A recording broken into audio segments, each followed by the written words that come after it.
Live from KSAT 12. Good Morning San Antonio starts right now. And we begin with a live look at Cedar Key, Florida. The signal keeps going in and out, but this is southwest of Gainesville. Hurricane Idalia expected to make landfall very soon this morning. We'll get a timeline of when official landfall is expected with meteorologist Justin Horn coming up.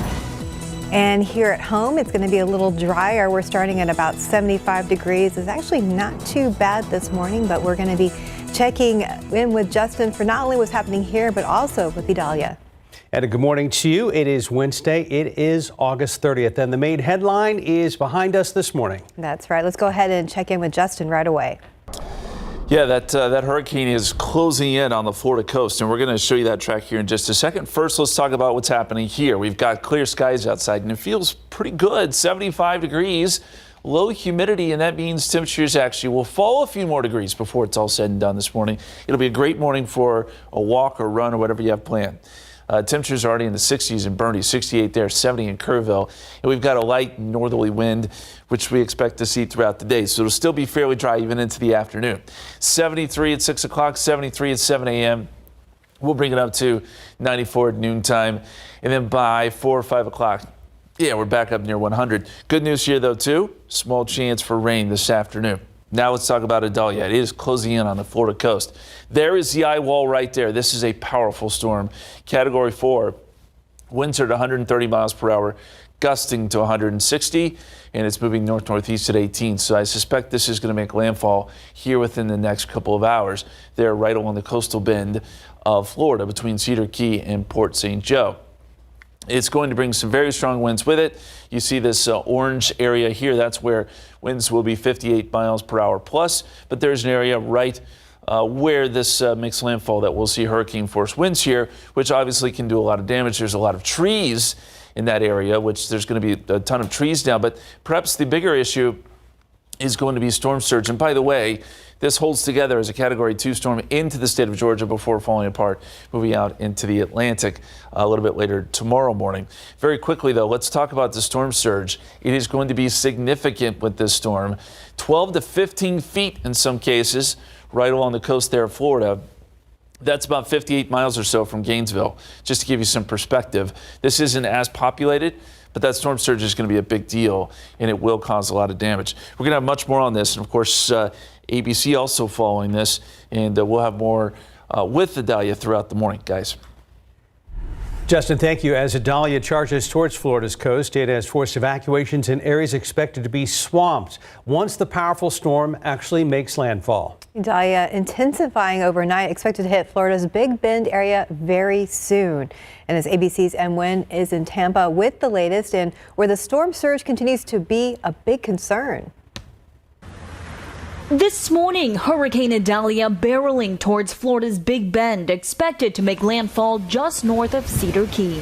The hurricane strengthening over the Gulf of Mexico, threatening to unleash catastrophic storm surges and rainfall. My son's a law enforcement officer, and he's encouraged me real bad to leave.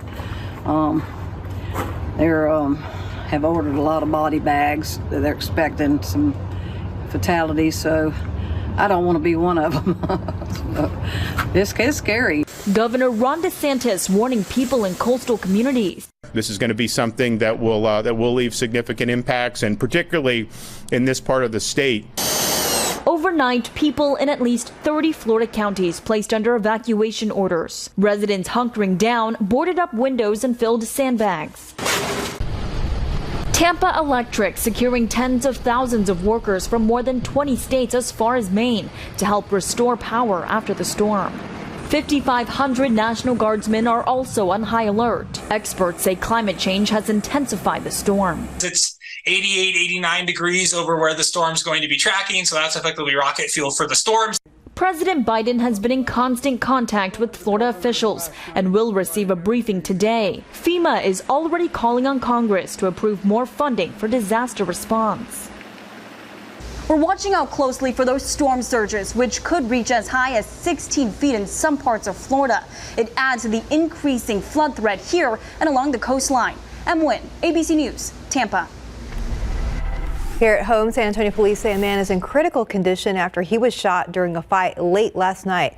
This happened just before 9 p.m. at a northeast side gas station in the 12,100 block of O'Connor Road. Now, police at the scene say that a 37-year-old man got into a fight with some teens when he was shot multiple times in the back. He was taken to the hospital. Police tell us that the suspects ran away. No arrests have been made. This morning, 110 official missing person reports have been filed with the Maui Police Department. This comes as officials work their way through the FBI's credible list of 388 missing people. Authorities are asking people to share any information for those who are missing, including DNA samples, which will help with identifying remains. The search and rescue portion of their mission is almost complete. Crews are still looking in the water but have not found any human remains. An updated credible list will be shared on Friday. The Biden administration just announced which medications it wants to make cheaper for people on Medicare. President Biden specifically targeting medicines like ones for diabetes and the blood thinner Equalise, along with 8 other medications. The renegotiation plan is part of the Inflation Reduction Act, which the president signed into law last year. Problem is, Republicans are not on board with Biden's plan, and neither are some drug makers who say the process is rushed. The government is expected to suggest prices for the medications by next February. Here is a story that'll likely make you go yuck. Doctors pulled a live worm from a woman's brain in Australia. Infectious disease experts say it's the first case to involve the brain of any mammalian species.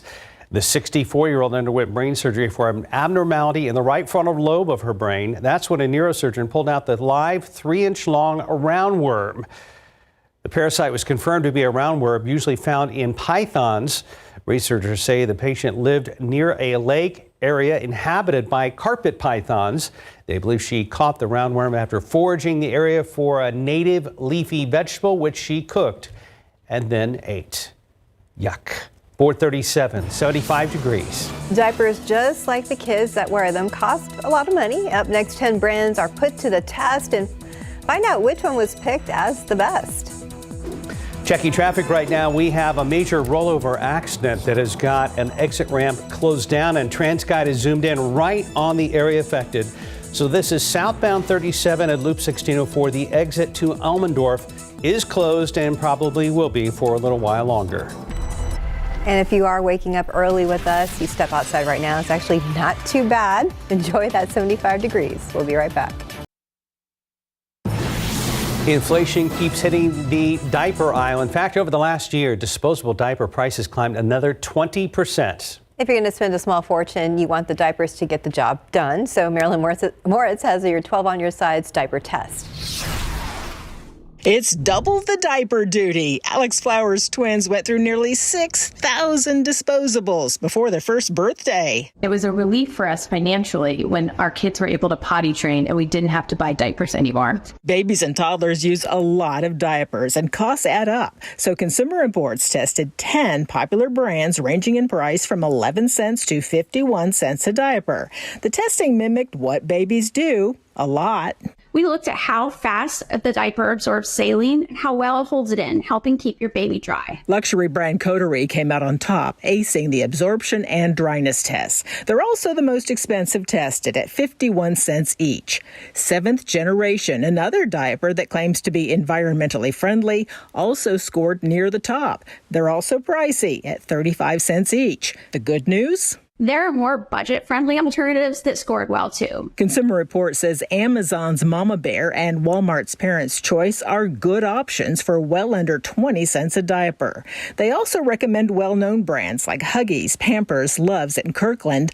All of those landed in the middle of the ratings. At the bottom, Diaper and Honest Company diapers. Although they did okay in the dryness test, that wasn't the case for the absorption test, meaning a bigger risk of leaks. And that's something no parent wants, especially if it's times 2. Marilyn Moritz, KSAT 12 News. 441, 75 degrees. Up next, a new porch pirate warning as thieves literally taking matters, or more accurately, your packages into their own hands. And can your HOA legally tow your vehicle off a public street? Up next, what the city attorney's office is saying about a situation like that. Welcome back. It's 4:44. A new warning this morning about so-called porch pirates who help themselves to the stuff you ordered and had delivered to your home. ABC's Andrew Dimbert has the details in today's GMA First Look.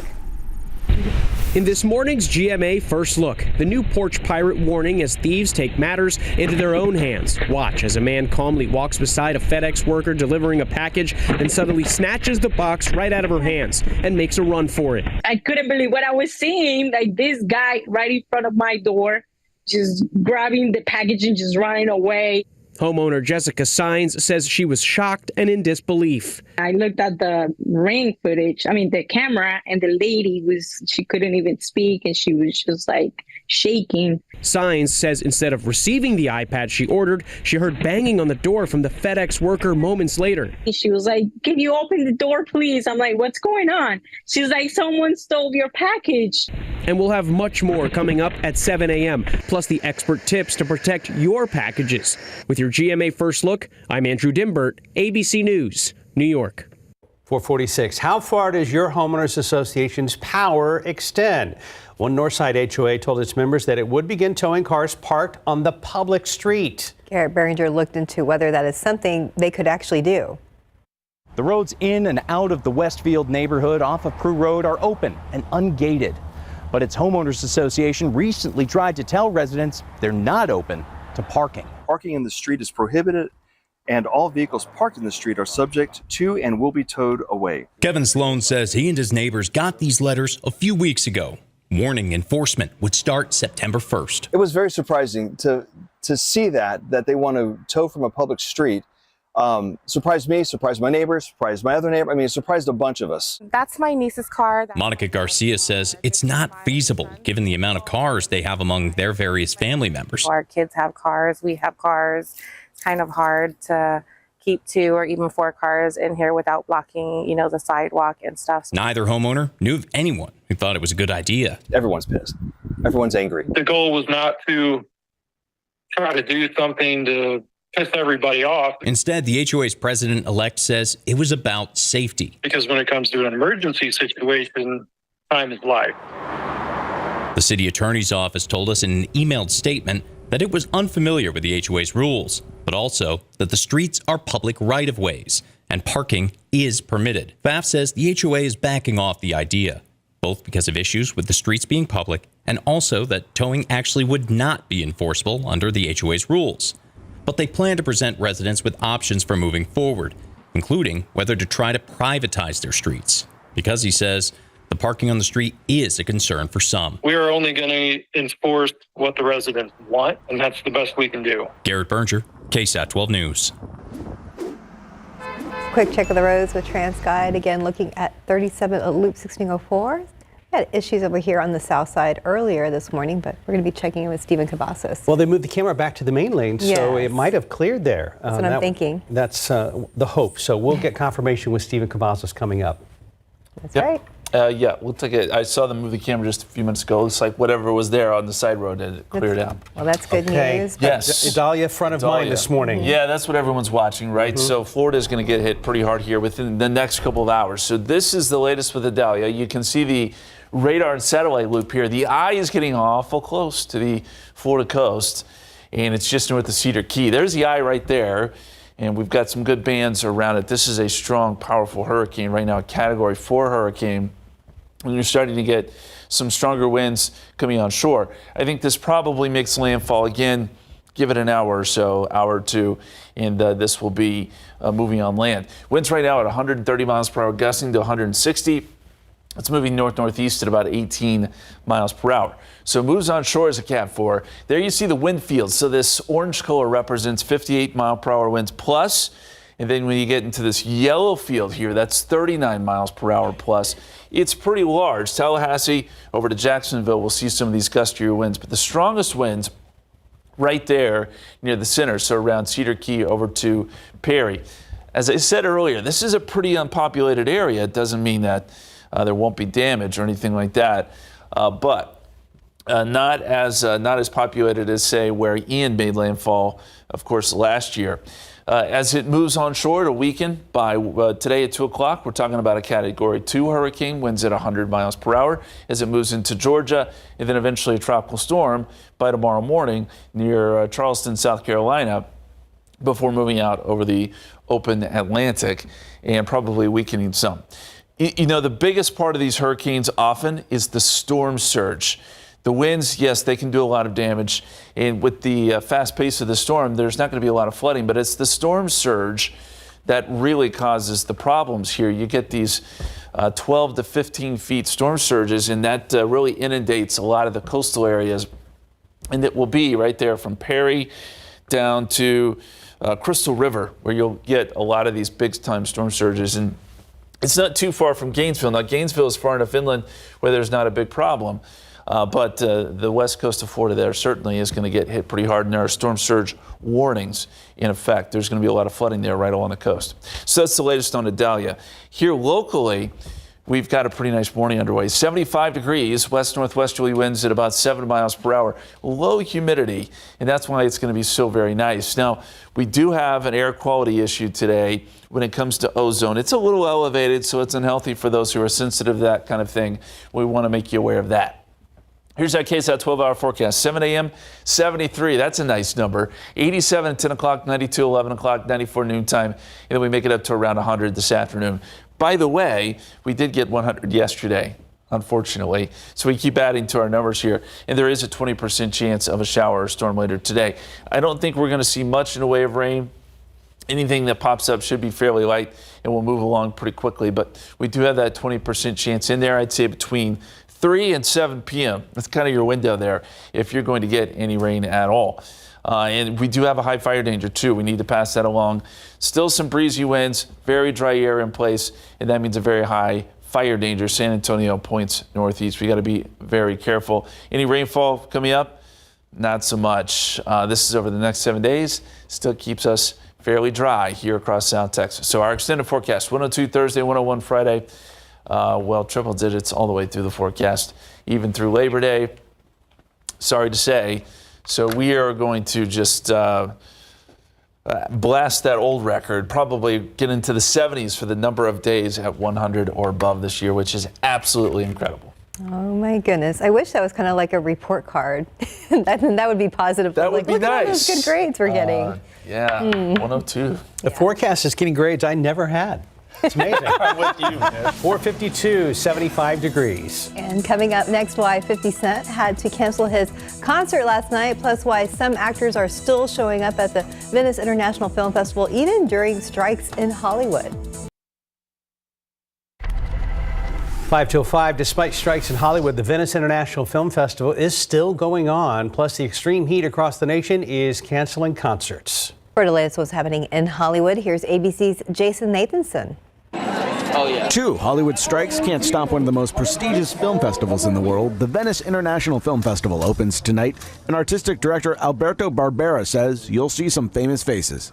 A lot of talents and stars have already confirmed that will be here to support the film, so the impact of the strike will be quite limited on the festival. Among the names expected, Adam Driver, the title star of Michael Mann's Ferrari, because the film reportedly got a waiver from SAG-AFTRA for its stars to be able to do promotion. But other films will be noticeably short on star power. Bradley Cooper will not be in attendance for Maestro, which he directed and stars in because of the actors' strike. You didn't find 50 Cent in the club or on stage in Phoenix last night. He had to cancel a show at the Talking Stick Amphitheater because it was too hot. With temps hovering around 115 degrees, the outdoor venue was deemed to be too dangerous. Bachelorette contestant Josh Sider has not died. A post on his official Instagram Monday claiming to be from Sider's family said the 36-year-old had unexpectedly passed away. But in a proof of life video Tuesday, Sider said his account was hacked and someone played a cruel joke. And hopefully BB Rexa is good today. It's her birthday. The I'm Good singer turning 34. And that's what's happening in Hollywood. I'm Jason Nathanson, ABC News, Los Angeles. Time now is 4:57 and 75 degrees for now. We are tracking Idalia this morning as the hurricane makes its way closer to official landfall in Florida. We'll have a live report just ahead. And a quick check of the roads with TransGuide. Now looking over at the situation here at Loop 410 at WW White. Our Stephen Cavazos is in the studio. We're going to check in with him very soon.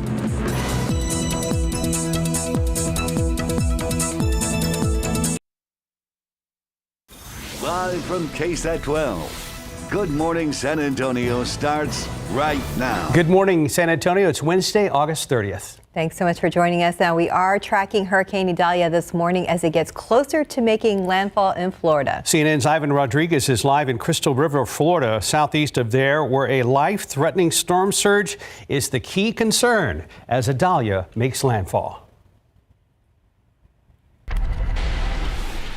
Hurricane Idalia is now forecast to make landfall as a Category 4 hurricane. As of this morning, news that many people here in Crystal River, Florida were not expecting and didn't want to hear either. This is the strongest we've felt this rain come down, as well as the wind, all morning long. Behind me, you can see some of the street lights have gone off. A couple seconds ago, we saw them all go off in all directions. Some have come back on. So that's the first glimpse that we've had of even just a minor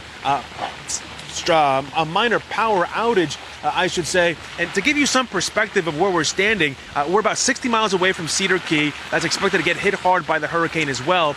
But there's also plenty of neighborhoods around here. And we've heard from residents say that they have some residents have said that they've weathered plenty of hurricanes, but they still decided to go and evacuate because they're concerned with people's homes and people's businesses, especially because of that life-threatening storm surge threat. Now, we've also heard from others who decided to hunker down. And in terms of that, officials are saying that they might not be able to get to them depending on how bad the area was hit, depending on how much debris there is in the roadway that they're going to have to clear to get in. So we could be talking about hours, days that some communities are going to be blocked off. Now, again, you can just sort of get a sense of how much it's raining here for us right now. You can see that wind especially begin to push that rain to the side. We're really close here to ground level as well, and that storm surge threat is going to remain all throughout the day, even if the rain and the wind begins to die down. Live in Crystal River, Florida, I'm Ivan Rodriguez. Thank you, Ivan. And you can see the conditions there starting to deteriorate as Idalia gets a little bit closer to landfall. We think that's going to happen here pretty soon over the next couple of hours. Let me show you the satellite picture here in the radar, and you can see where the eye is and see where Idalia is headed. Right now moving northeast, and he mentioned Cedar Key. That's a place that's going to get a ton of storm surge, as you can kind of see where the hurricane is moving. It's on this side of the hurricane where you're going to get that push of water, and it could be up to 12 to 15 feet. Right now, a Category 4 storm, winds are at 130 miles per hour, gusting to 160. Dangerous, dangerous storm as it moves north-northeast at 17 miles per hour. It will be a Category 4 storm when it makes landfall, and you can see the winds around the center fairly strong. It's in this area across city over to Perry where they're going to see hurricane force winds. A lot of trees around here. And there could be a lot of trees down, a lot of power lines down, so that's going to be one issue. And then this storm will continue to work inland towards Georgia as a Category 2 storm before moving up towards South Carolina and eventually moving out over open water by tomorrow. As far as the storm surge goes, again, that's right along this area where we're going to see the biggest surge, and there are storm surge warnings in effect for those areas. Winds anywhere from 95 to 115 miles per hour, gusts to 140. That storm surge could go as high as 16 feet. So that's going to inundate some of the west coast of Florida there. Meantime, let's talk about our forecast. 100 degrees today, 101 in Austin, 99 in Houston, 99 in Corpus Christi. Another scorcher of a day. Good news here, we do have a small chance of a shower or storm this afternoon. It's only 20%, but it is there. Again, we'll be up near 100 with partly cloudy skies during the afternoon hours and a hit or miss shower or storm. There's one last look at Idalia. We're going to toss it over to Steven now. How are things looking on the roadways this morning? Hey, Justin, busy morning over here. We have another crash at 410 at WW White. Let's get that wider look at TransGuide, show you what's taking shape out there. We do see at least two vehicles involved, and it does look like this could be right there at that center median. We do have flashing lights out there as well, so that's good news. First responders have arrived to the scene, but it's tough to say if those are paramedics out there. We hope there are no injuries reported, but unfortunately, we're starting to see some backup there along the northbound lanes. This is right near WW White, as I mentioned, and at this hour, we know KSAT is reporting 3 lanes are blocked. We see that stretch of yellow out there, and we're hoping to see some improvement like we saw over here at 37 southbound at Loop 1604. That crash has cleared out. It was reported as a major crash. It came in just around 2:30 this morning. We know that it looked like a rollover based off of our earlier images from TransGuide. Now, that exit ramp was blocked near Elmendorf, but it looks like it may have reopened as we saw a different view from our friends over at TransGuide.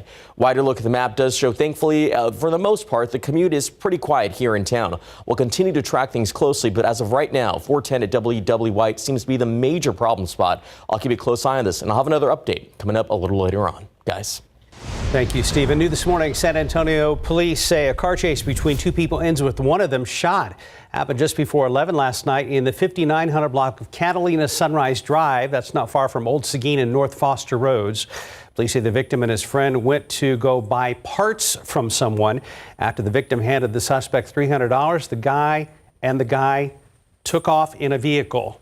When the victim followed the suspect on 410 between Broadway and Parambido, police say the suspect started shooting, hitting the victim in the shoulder. That victim then drove home and called for EMS. So far, no word on arrest.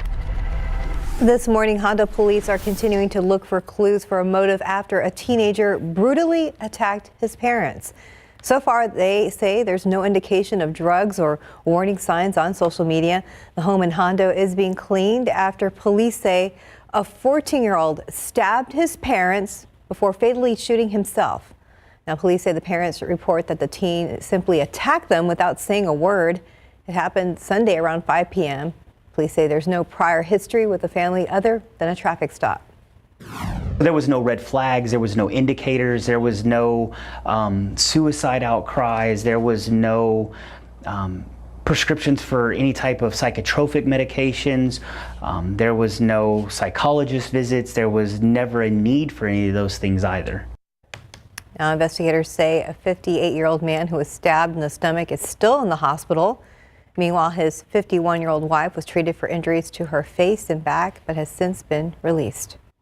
Surveillance video and crime scene pictures is just some of the evidence shown on the first day of the murder trial of rapper Sasha Scar. Martel DeRowan was shot through his apartment door in 2021. During the first day of trial, video from a neighbor's Ring doorbell cam captured the moments Scar was walking down a hallway with a gun in her hand. Another neighbor testified she saw Scar banging on DeRowan's door. Scar faces up to life in prison if found guilty. We're live streaming this trial. You can watch it later this morning when it resumes on KSAT.com, KSAT Plus, or KSAT's YouTube channel. New details on a potential setback for the medical center's newest addition. University Health says that crews are working to clean up a major water leak at its new Women's and Children's Hospital. That building has yet to open to the public. A fire sprinkler pipe ruptured last week, causing damage in a number of rooms and hallways. The hospital system says it is too early to determine just how long those repairs will take. The plans call for the hospital to open this fall. Texas lawmakers and Governor Greg Abbott passed more than 1,100 bills in the 88th legislature this year. Several of those laws have been in effect for weeks, but on Friday, hundreds more will be official.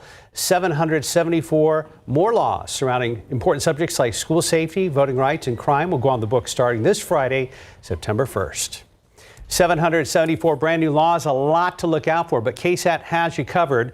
We broke down several notable laws that start this Friday to watch and find out more. If you want to read that list, scan the QR code on your screen right now.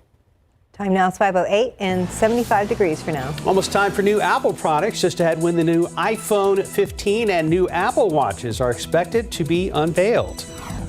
Pediatricians across the country want parents to be careful. There's a virus that's very harmful to babies, and you can stop it before it keeps spreading. And outside with live cam, the best description I heard of this morning as far as how it feels outside in the weather, very comfortable. And we'll take that for sure. It's Wednesday morning and you're watching GMSA. As we go to break, another live look at Hurricane Idalia as it approaches the Florida coast. We'll keep you updated all morning. Pediatricians across the country want parents to ask them about the pneumococcal vaccine, especially if a child under 2 years old. Pneumococcus is a bacteria that some people carry sometimes with no symptoms, and it spreads through coughing and sneezing. It's very dangerous to kids under 2 because they have weaker immune systems, and what could start as an ear infection can develop into meningitis, pneumonia, and bone and joint infections. That is why health experts say prevention is a vaccine is key. It is, part of the routine vaccine schedule that they get up to 4 doses prior to the age of 15 months.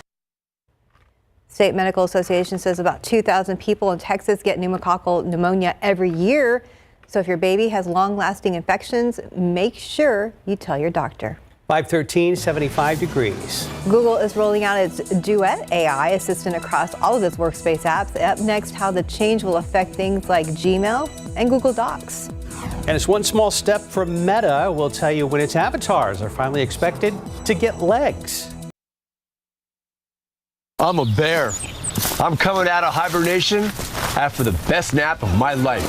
And Papa is hungry.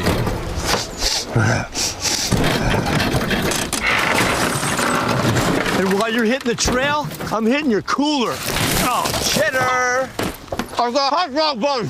And your cut rate car insurance might not pay for all of this.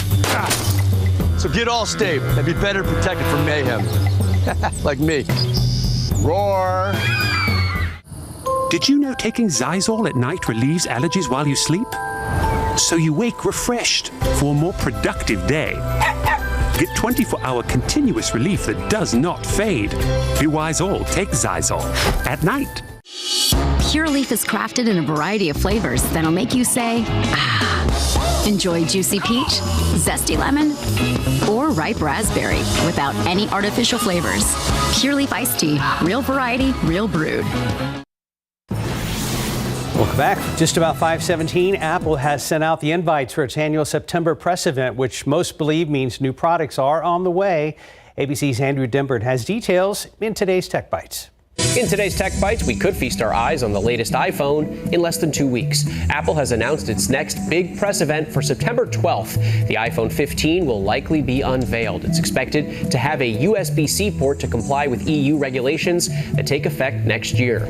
Google is bringing its Duet AI assistant to all of its workspace apps. The company says more than 1 million people have already tested the technology. Google is charging large corporations $30 per user for access. That's the same price as Microsoft's AI assistant. And finally, Meta's avatars are looking more human now that they've grown legs, but they're not for everyone right now. The legged avatars are only available to beta testers of Quest Home software for now.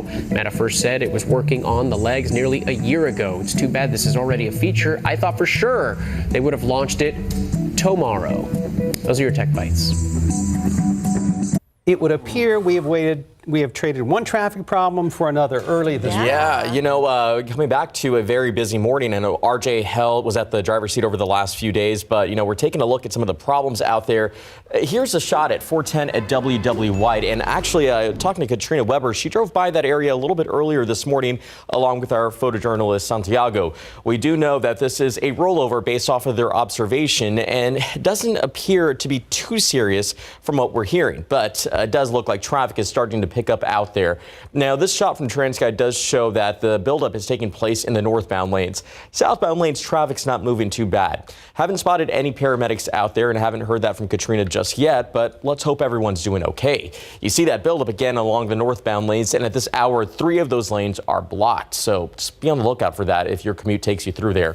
Now, back here in town, a wider view of the metropolitan area doesn't show it's bad for everybody else. You can see that we have plenty of green on the screen.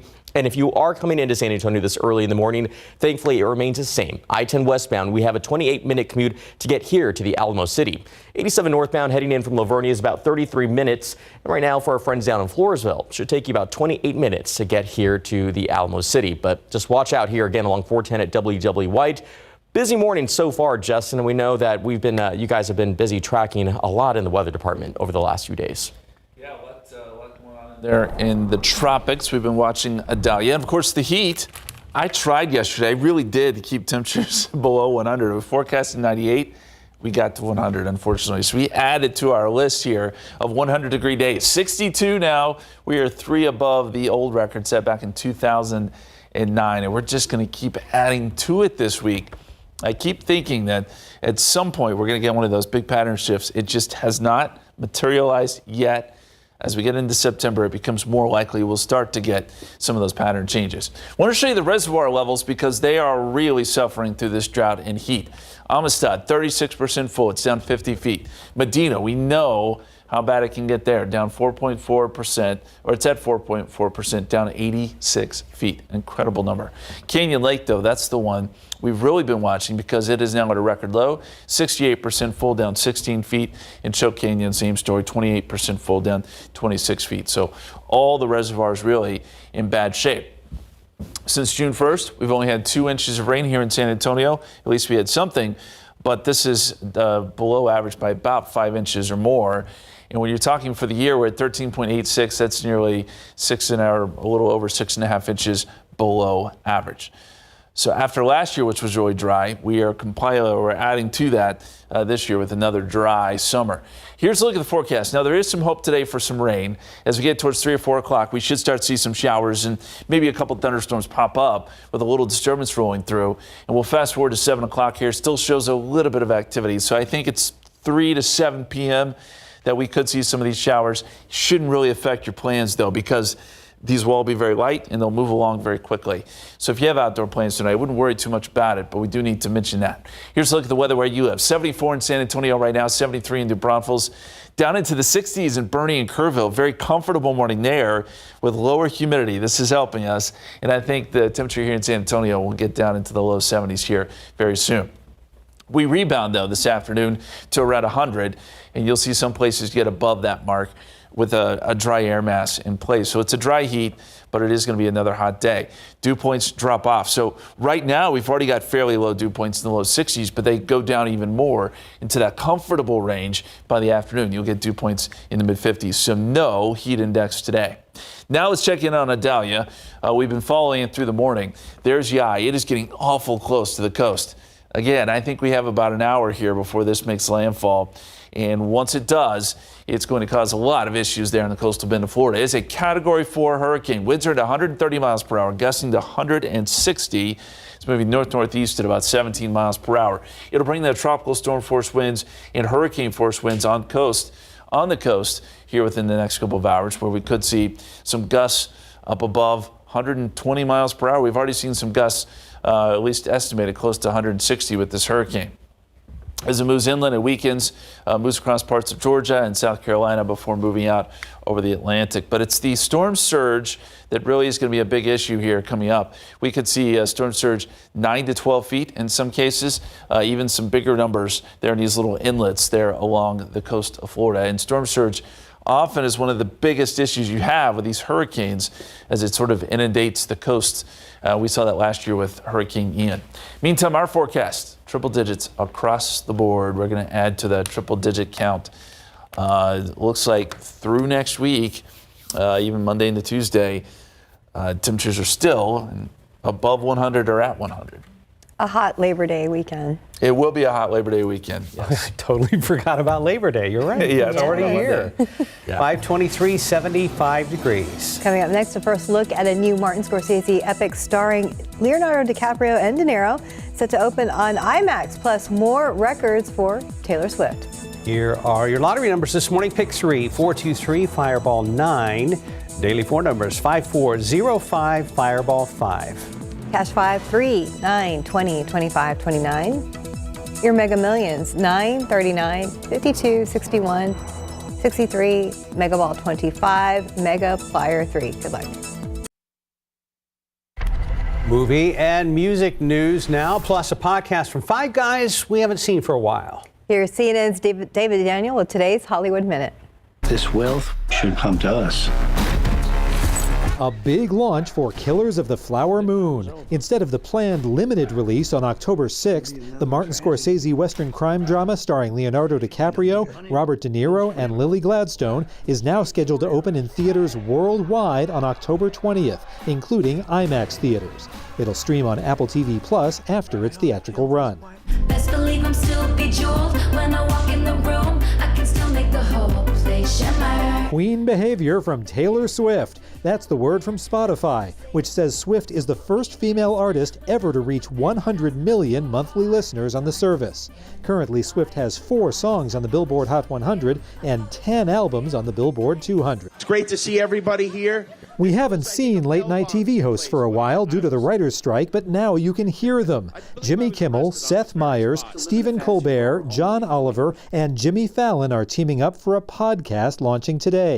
Proceeds from Strike Force 5 will go to out-of-work staffers from their respective shows. In Hollywood, I'm David Daniel. 527, 75 degrees.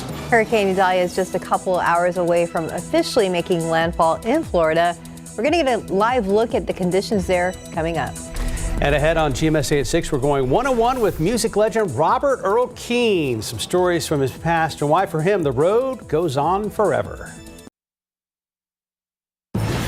We begin with a live look at Steinhatchee, Florida. Hurricane Idalia expected to make landfall soon this morning. We'll get a timeline of when it is expected with Justin Horn coming up. Here at home, looking out there with live cam, kind of comfortable. We're starting at 74 degrees. We'll take that break even at 5:30 in the morning. And a good morning to you. It is Wednesday, August 30th. Thanks for joining us. And the big story is behind us.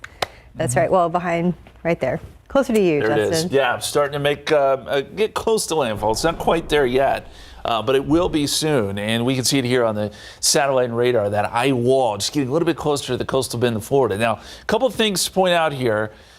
Where it is going to make landfall is a rather unpopulated area. Doesn't mean there's not going to be damage, because there will be. We've got big time storm surge, very strong winds, a lot of trees in this area too, so there'll be trees and power lines down, that sort of thing. But right around Cedar Key is where I think we're going to get the biggest storm surge here very soon, as we get that water piling up and moving towards the coast. Also some very heavy rain, strong winds around Tallahassee, and right now winds with this storm powerful. 130 miles per hour, gusting to 160. This is a Category 4 storm, and it is poised to do quite a bit of damage here in central Florida, northern Florida.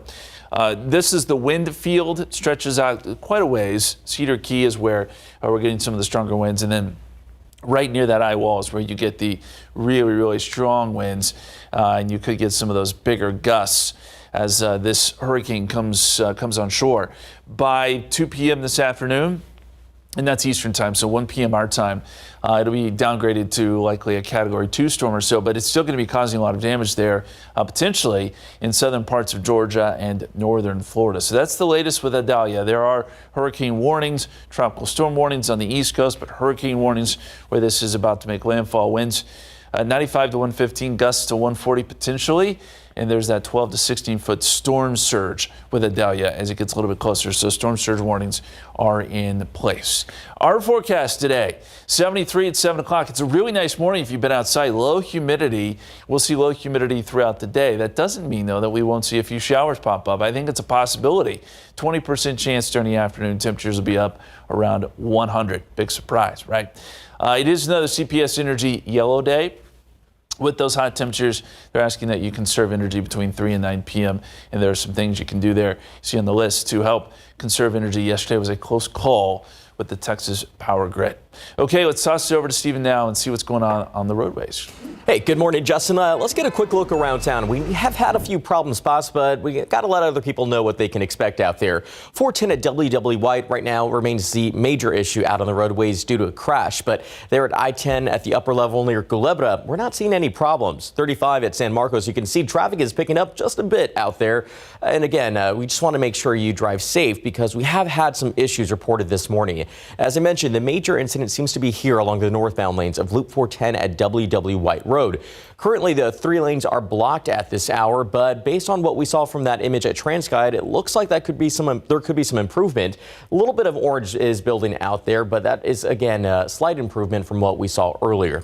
Wide look at the map does show, thankfully, as we've seen from the TransGuide cameras, the roads are quiet, but expected to be a little busy as the commute does get moving.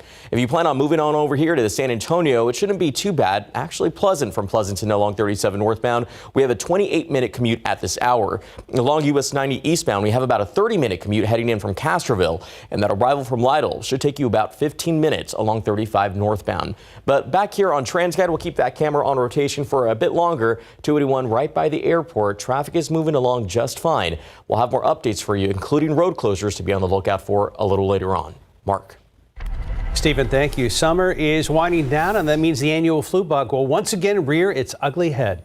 2 other viruses, COVID-19 and RSV, are also expected to circulate through the air. However, as CNN's John Lawrence reports, for the first time ever in the U.S., vaccines for all 3 threats will be readily available.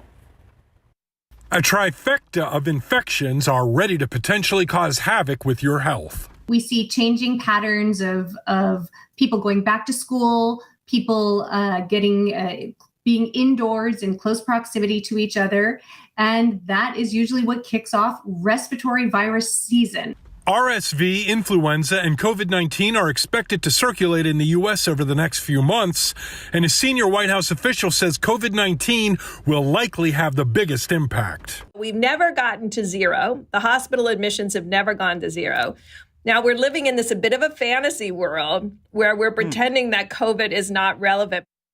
An updated COVID vaccine is expected next month, and shots for the flu and RSV are already available. If you look at the country as a whole, you look at the map of the country and look at the CDC recommendations, most of the country is considered low risk.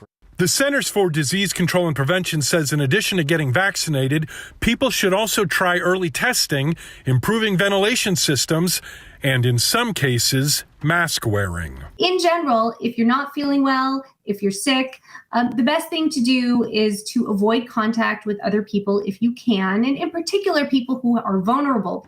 I'm John Lawrence reporting. This morning, Russia has accused Ukraine of launching what appears to be the biggest drone attack on Russian soil since Moscow invaded 18 months ago. Meanwhile, Ukrainian officials said a Russian attack in Kyiv killed 2 people earlier today. Drones hit an airport in Russia's western region and started a massive fire. The governor there ordered all flights canceled. The damage could be assessed during daylight. State media reported transport aircraft were damaged. In Kyiv, a military official said falling debris killed 2 people after Russia attacked the Ukrainian capital using drones and missiles. There's a new rule for federally protected waters. The Environmental Protection Agency and U.S. Army have slashed federally protected water by more than half. The move follows a Supreme Court decision back in May that rolled back protections for U.S. wetlands. The rule will invalidate an earlier definition on what constitutes the so-called waters of the United States. That's after the Supreme Court ruled Clean Water Act protections extend only to wetlands with a continuous surface connection to bodies that are waters of the United States in their own rights. Now, the rule goes into effect immediately. 537, 74 degrees. Got there with a live cam. Starting off not too bad, really, 74 degrees, but we know things are going to heat up, so we're going to check in with Justin about that in just a minute. And all eyes on the Gulf as we go to commercial break. Another live look at Idalia as it approaches the Florida coast. We will keep you updated all morning on air and online at KSAT.com. 540 in your morning consumer headlines. You may notice some changes to Google Flights. It's unveiled 3 new features. When searching Google Flights for airfare, you can now see whether current prices for a particular flight are low, typical, or high. You can also let Google track prices for you and alert you if the price goes down significantly. And you may be offered a price guarantee option so that if the price of your airfare does go down, you will get back the difference via Google Pay. Kind of cool. Some other interesting items that Google included in the release are average prices tend to be lowest 71 days before departure. And the best time to book flights for Christmas vacations, early October. So far this year, the most searched destination for the winter holiday season is Cancun, Mexico. And a normal subway is underground, but this subway wants to take people 1,000 feet above the earth. The sandwich chain subway is taking a blimp to a handful of cities next month, and inside the gondola is a makeshift subway location where 6 lucky people can eat fresh in the sky. So this bread zeppelin is 180 feet long. And here's the catch, though. You have to be in either Kansas City, Atlanta, Orlando, or Miami. Not Texas, though. Then you can sign up for a chance to dine and float at register.subwayinthesky.com. Bread zeppelin. That's a funny play on words. Yeah, that's cute. 542, 74 degrees. And are you ready for a new pet? The Animal Defense League is coming up next. And checking TransGuide, live look at 90 at Nogalitos, 281 at Loop 410. The guy really keeping an eye on all these cameras around town is Stephen Cavazos. That's you. Yes, we'll talk to you coming up. Listen closely. Boy, this motor is just going to town. That's the cat, not Nadia Purdy. Nadia's here from the Animal Defense League. And who is this little one? So this is Platypus. He's 4 months old. Platypus? Yes. We have plenty of funky names at Idalia. But he's a domestic short hair. And like I said, he's a sweet little boy looking for a home. And you have got the most beautiful green eyes. And he just gets scratched right around the ears there. And that motor's going to continue going. So what y'all got going on? So we always have a lot going on. But for the month of September, we have our fur ball. So we are selling individual tickets for that event, which is our gala, and it's obviously to raise money for our dogs and cats that are in our care. And then of course, as always, we're always needing volunteers and fosters, and right now in order to save more lives, we're looking for a lot of fosters. Okay, well, the gala is a wonderful event. If you'd like to buy tickets to that, and there's a lot of auction items, big event. Okay, we're almost done here. I know you're getting a little fussy there, little Platypus. Love that name. Yes. If you'd like more information on that, if you'd like a little Platypus here, oh my gosh, he's just a sweet little guy. Just head on over to the Animal Defense League, 11,300 Nacogdoches, Paul Jolly Center across from the zoo, PetSmart, or adltexas.org. Thank you, dear. Yeah. All right, thank you. All right, let's get a look here at traffic. 37 at Jones Avenue. Things are looking a lot better out there, folks, as we inch closer to 6 a.m. 37 at Hackberry. We see that traffic is pretty empty out there, but back here in town at 410 at McCullough, we're seeing it pick up just a bit more. And that's because our folks are waking up and getting the commute rolling. Now, the good news is you won't see this crash here anymore. 410 northbound at WW White Road, we had 3 lanes blocked earlier, and we have a small stretch of orange still out there. Now, according to Katrina Weber, who drove by the scene earlier, she said it appears that it may have been a rollover, but no word yet on any injuries. I don't think there were paramedics that ever made it out to the scene, so that's good news, but we still have some residual traffic moving through that area. Now, the wide look, as I mentioned, of the map has been quiet for the most part, but be on the lookout later this morning.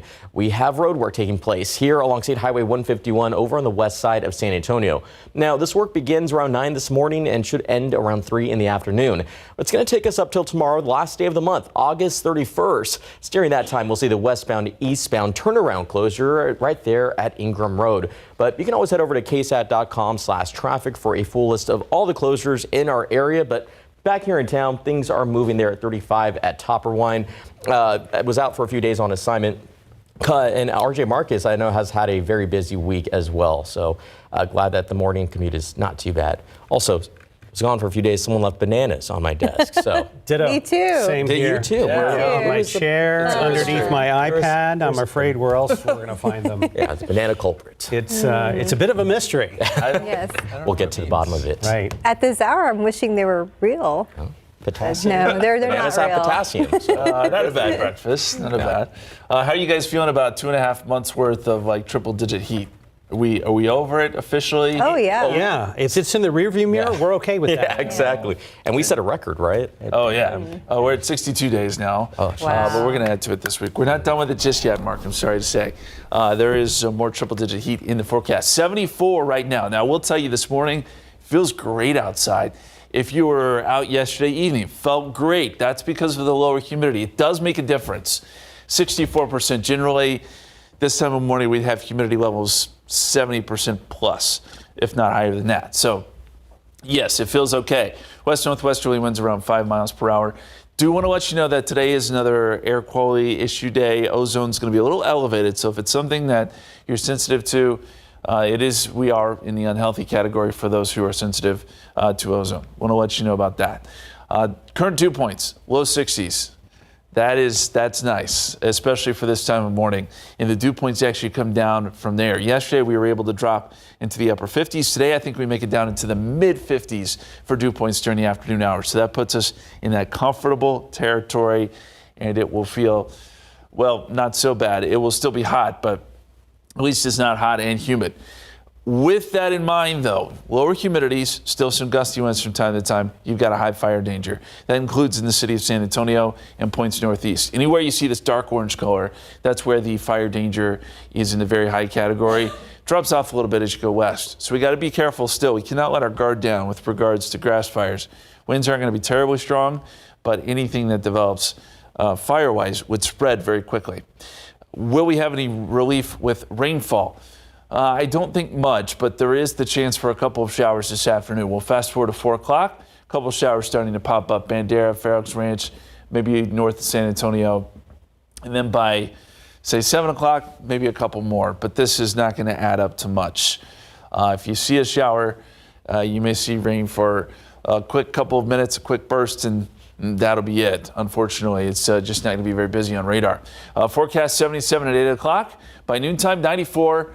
We'll call it partly cloudy, and then we start to add in that 20% chance of rain, and we still, yes, make it up to 100 degrees with a northeasterly wind 5 to 15 miles per hour. Okay, let's get another update on Idalia, and man, she's getting awful close to making landfall. The eye is right there. I'd say she's about 50 miles offshore from making landfall here, and right now winds are still Category 4, winds at 130, gusting to 160. Moving north-northeast at 17. This will make landfall as a Category 4 storm. You see that the tropical storm force, hurricane force winds extend out quite a ways. And this is going to cause wind damage, obviously, with trees and power lines and things like that. And then you've got the storm surge on top of everything else. It will weaken to a Category 2 storm by 2 o'clock today. Wind still at 100 miles per hour as it moves into Georgia and then eventually moves out into the Atlantic by tomorrow. So it moves pretty quick. Rainfall is not going to be a big issue, but it's the storm surge, those very strong winds, gusts to 140 possible. Storm surge 12 to 16 feet. There are storm surge warnings on the Big Bend, the coastal bend of Florida here, where you will see that inundation there along the coast with the higher surge. 102 Thursday, 102 or 101 Friday, basically right around 100. Bottom line here into next week, even for Labor Day. There could be a couple of showers Monday and Tuesday along the coast, but nothing that really makes it here to San Antonio or makes a big impact. There is going to be a cold front at some point, like an actual cold front, I promise you. I just may hold off until mid-September at this point. Justin, we believe you. Cold front. Got it. Thank you, sir. We know we have to wait. Thank you, Justin. 5:53, 74 degrees. Look at your winning lotto numbers. Pick 3, 4, 2, 3, Fireball 9, Daily 4, 5, 4, 0, 5, Fireball 5. Cash 5 numbers 3, 9, 20, 25, 29. Mega Millions numbers are 9, 39, 52, 61, 63, Mega Ball 25, Mega Plier 3.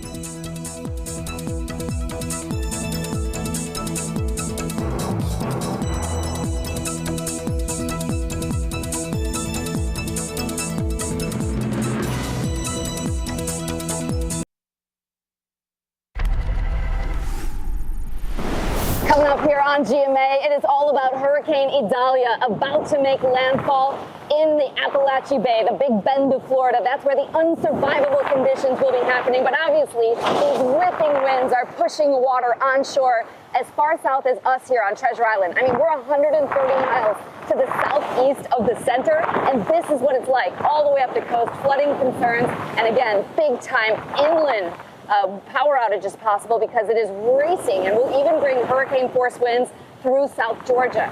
We will get all of it, including from Tallahassee. We've got Tampa, Gainesville, and Charleston. You'll see it all right here on GMA. Back here at home, big congratulations to local school aide with Comal ISD. Mary Gomez, or Ms. Mary, was surprised with the district's 590 award for customer service. The district is honoring her for going above and beyond as an after-school aide for 20 years. Congratulations, Ms. Mary. Well, ahead in the next hour of Good Morning San Antonio, San Antonio police investigating a pair of shootings in our area. What we've been able to learn overnight from each crime scene. Plus, a lot of legislative bills become state law this Friday, first day of the month. And one of the biggest comes after the Robb Elementary School shooting. We'll explain how it affects schools all across the Lone Star State. And up next, we've got a live look from Florida as Hurricane Idalia approaches landfall, bringing devastating winds, rainfall, and an unpredictable storm surge. And checking TransGuide as you head out the door, things are looking pretty good around town. We'll get an update from our Stephen Cavazos next.